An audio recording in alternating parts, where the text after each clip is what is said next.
Salut tout le monde! On espère que vous allez bien. Aujourd'hui, on se retrouve pour le jour 14 de la boîte magique de Noël.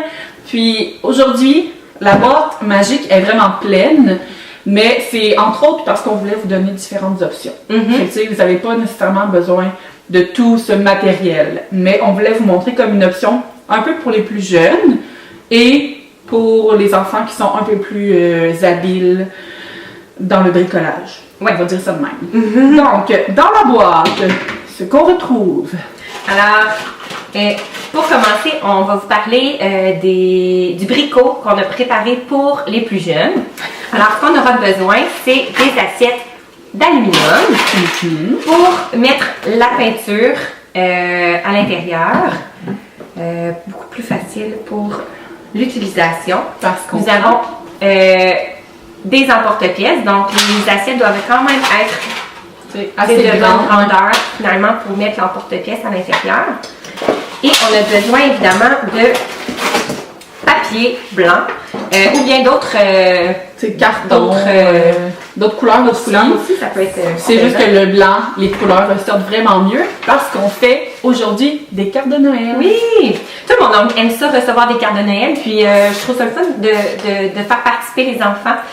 À l'intérieur, on peut marquer un petit mot venant de votre famille, à vos amis, voisins, famille. Ça peut être vraiment plaisant de recevoir ça. Parce que c'est quelque chose qui se perd un peu aussi, comme les cartes. T'sais, on est tellement rendu en ligne, puis les emails et tout, que ça peut être le fun d'avoir une carte, puis au fait, de vraiment l'envoyer par la poste. Oui! Aller le porter, vraiment. Ouais. Fait que c'est tout simple. Alors, très simplement, on prend un emporte-pièce. On verse la peinture, comme vous avez vu, là. Elle a mis la peinture dans l'assiette d'aluminium. Ouais. On recouvre l'emporte-pièce. Comme ça. Alors, on s'assure que tous les côtés sont bien colorés.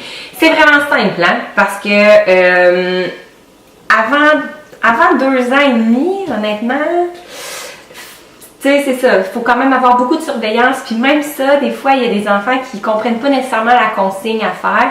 C'est important quand même de respecter le développement de votre enfant. Tu sais, il ne faut pas non plus pousser trop leur développement. Tu sais, si votre enfant n'est pas capable de découper, clairement, ben ça ici, ce serait une possibilité pour vous de faire la carte avec de l'impression. Dans le fond, ça reste quelques étapes à faire, sauf qu'il y a moins de manipulation précise. Mettons, avec des ciseaux, ça reste quand même c'est quand même un gros step de développement, la manipulation du ciseau. Tandis que ça reste quand même assez simple, t'sais. Fait qu'on met la peinture sur l'emporte-pièce et on vient tout simplement l'imprimer. Alors, on appuie comme ça et on fait l'impression. On s'assure que tous les côtés sont bien recouverts de peinture. Puis tu sais, là t'as les mains, ça fait comme l'impression pour le bonhomme en pain d'épices. Puis on s'entend que quand on fait du bricot avec nos enfants, qui sont très petits, mais même à 7-8 ans quand même, il faut essayer de laisser de côté notre côté perfectionniste. Oui, parce que on veut que ça ait l'air beau, on a comme notre œil d'adulte, mais ça se peut que votre enfant imprime puis bouge un peu l'emporte-pièce ou qu'il n'y en ait pas de tous les côtés, Mais c'est ça la beauté, il faut respecter justement, on le dit tout le temps, il faut respecter le développement de votre enfant, c'est ça qui prime. Dans le fond, c'est ça la beauté de pouvoir, puis il y a des doigts partout, on recommence pas, parce que dans le fond, c'est ça qui fait que... c'est l'enfant qui l'a fait. Oui. Ouais. Alors, voilà.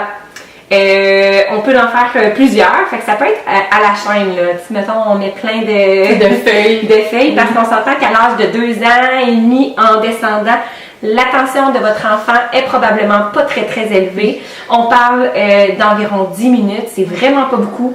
Mais même 10 minutes des fois, c'est long. Là. Exactement. Pour les plus petits bébés. Profitez-en, préparez tout le matériel à l'avance. Puis là, vous pouvez même faire une course, là, ou je sais pas trop, là, on trempe le bonhomme, puis on fait toutes les tâches. Après ça, on change de couleur.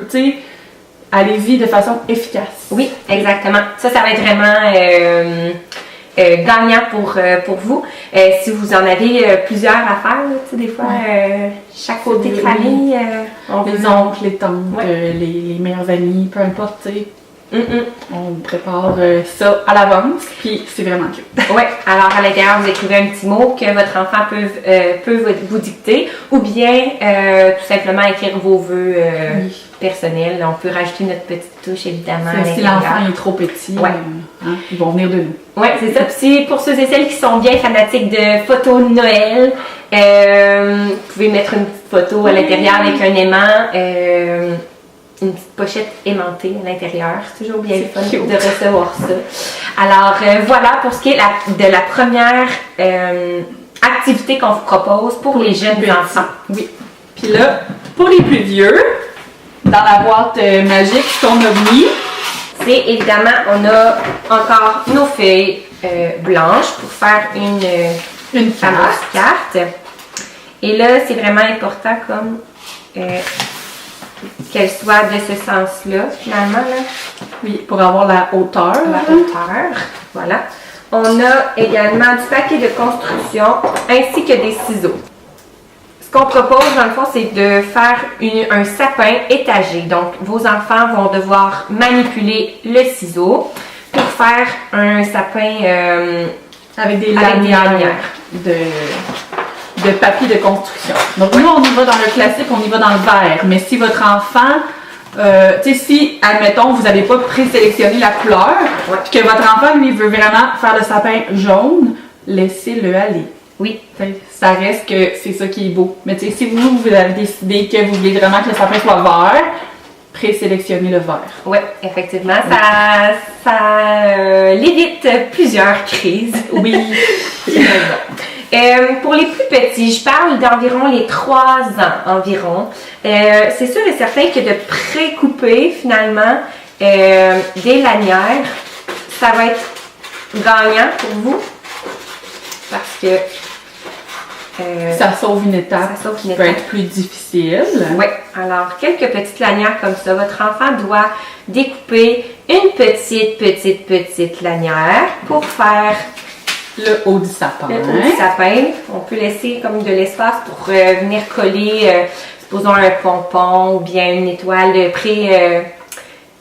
autocollante. Oui, que t'enlèves le petit papier. Ouais. Oui. Alors, on peut faire ça. Puis après ça, il faut toujours comme mesurer pour amener votre enfant à faire un sapin étagé. Fait que c'est un plus long.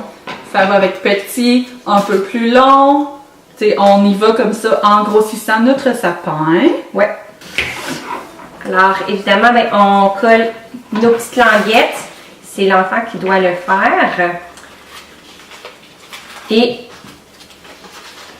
quitte à le faire comme après, de tout découper les languettes et après demander à vos enfants comme les placer en ordre de grandeur. Puis si vos enfants sont comme un petit peu moins habiles avec le ciseau, ben vous pouvez déjà pré-couper les lanières, les mettre dans la boîte et amener votre enfant finalement à faire le sapin tout simplement et de les coller.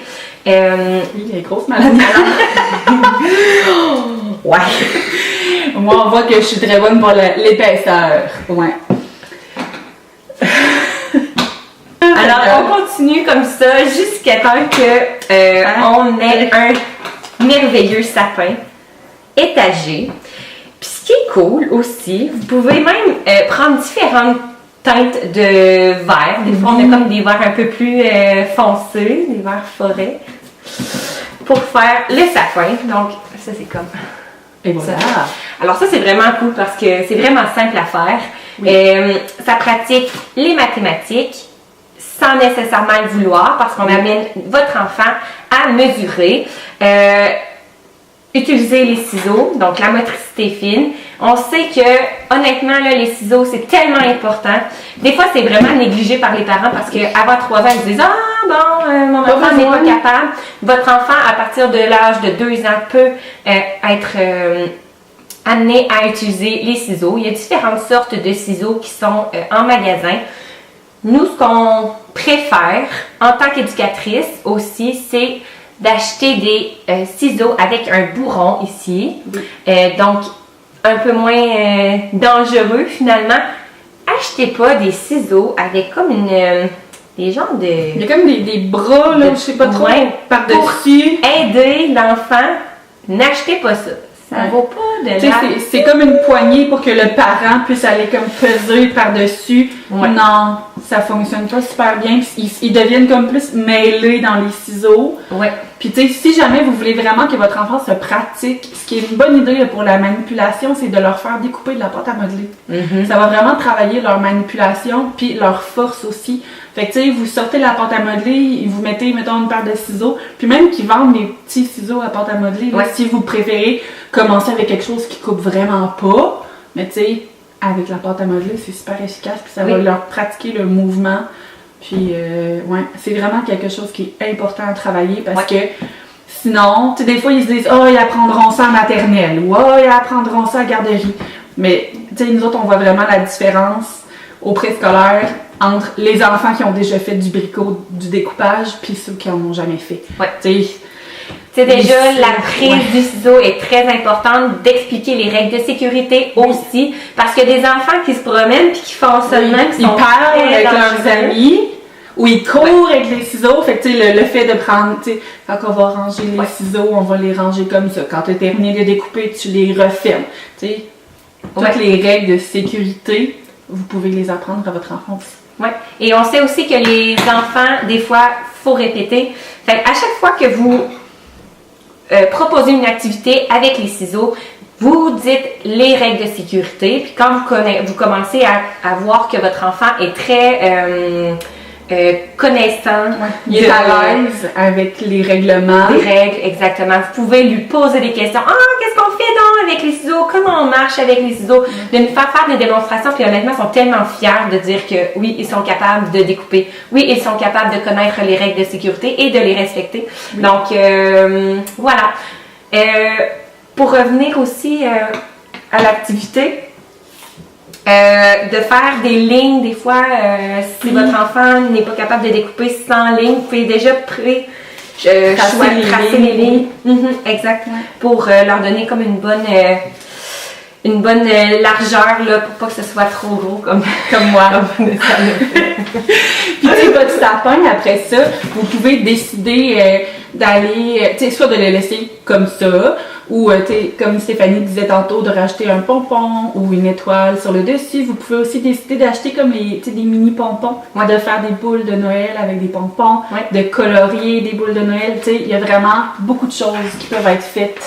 Quelque chose de vraiment cool aussi, si vous avez comme des plus petits, que vous avez fait la fameuse carte avec la peinture, vous pouvez faire des impressions de doigts, pour faire des boules. Pour faire des petites boules. Alors vraiment, tout simple. Voilà. Alors, doum. Puis ça, ils aiment vraiment ça, les enfants. Peinturer avec ce qui n'est pas un pinceau. Ouais. Ils trippent. Ouais. Alors, voilà. Tellement magnifique. Oui. Alors voilà, c'est tout pour les cartes de Noël. On vous souhaite beaucoup de plaisir avec vos enfants. Ne perdez pas patience. C'est juste beau. C'est simple.